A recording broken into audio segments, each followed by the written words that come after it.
Hello and welcome. I'm your host, and today we are taking a trip around the world, all from the comfort of a wine glass. We're going to explore 7 absolutely incredible, crisp, coastal white wines that honestly just taste like sea spray and sunshine. So, let's get started. Seriously, we're about to hop from continent to continent, tasting the unique character that salty coastal air and different soils bring to the bottle. Think of this as your own personal tasting tour, with a first-class ticket to refreshment.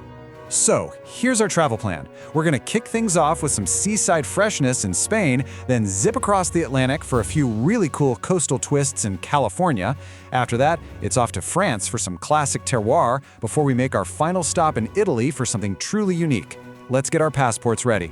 First up, we are headed to the lush, green coastline of northwestern Spain. This place is famous for its connection to the Atlantic. You can practically smell the salty sea air. And you know what? That's a huge clue to what we're about to find in the glass. Okay, our first wine is the Montecillo Albarino. It's made from the Albarino grape, and it's this fantastic, light, dry white that is just the quintessential taste of the Spanish coastal region. So, what's it taste like? Well, it is just packed with these crisp, citrusy notes that almost feel like a splash of sea spray. And there's often this really distinct saline, almost salty finish. It's the absolute perfect bottle to have on the table when you're serving up some fresh fish or shellfish. All right, let's fly across the Atlantic over to the sunny shores of California.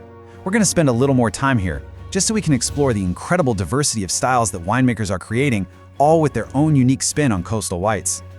Now, our first Californian wine, it's probably not what you'd expect. It's a Gruner Veltliner from Bridge Wines.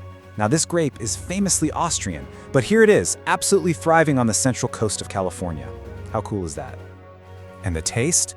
Oh, it's fantastic.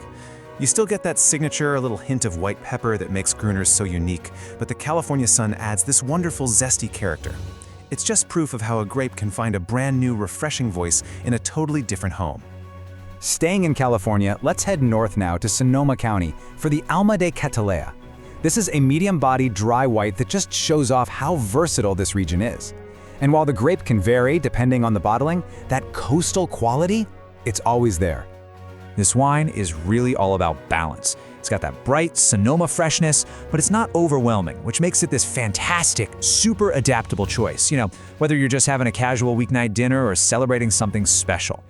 And of course, we can't talk about Sonoma without talking about Chardonnay, right? Our third California wine is the Flowers Chardonnay, a totally classic expression of this grape from the cool, windswept Sonoma coast. Now, this is a world away from those heavy, oaky Chardonnays you might be thinking of. It is bright and energetic, with these beautiful citrus and pear flavors, and it all wraps up with this clean, distinct minerality that speaks directly to where it comes from. It's truly elegant. Okay, time to head to the old world, France. It's a country that's basically synonymous with the whole concept of terroir. The idea that a wine should taste of the specific place it comes from. We're going to explore 2 iconic wines from legendary regions, both known for their incredible soil-driven character. So our first stop is in Burgundy for a classic Vauquerès Chablis. Now, Chablis is made from 100% Chardonnay, but what makes it so special is the region's famous limestone soils. They give the wine its signature profile. This wine is the perfect example of terroir in action.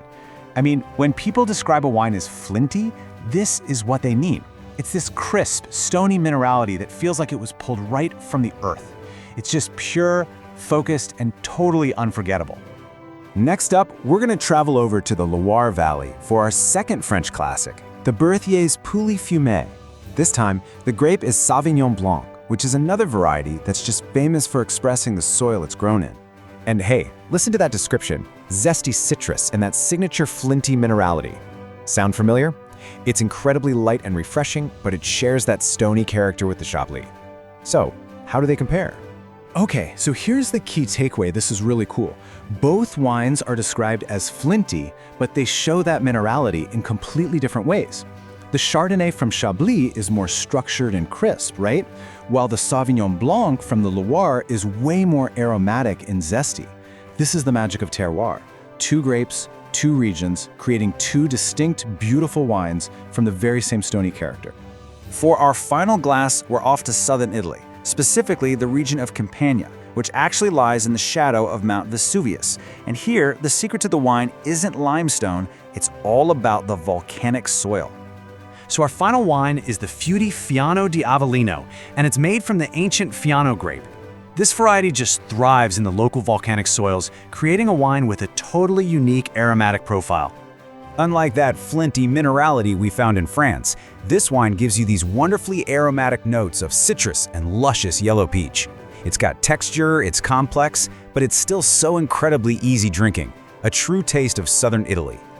Wow, what an incredible trip. We have tasted our way through 4 countries and 7 totally distinct wines. So after all that, what are the key things to remember for your own wine adventure? Think of this as your personal cheat sheet. You can use these flavor profiles as a guide the next time you're choosing a wine. If you're craving that crisp, seaside vibe, look for an Albarino. Want something zesty with a little peppery kick? Try a Gruner. For that classic French flintiness, grab a Chablis or a Pouilly Fumé. And for those aromatic peach notes, an Italian Fiano is going to be your answer. We've journeyed around the world in a glass, from Spain all the way to Italy, exploring what makes these coastal whites so special.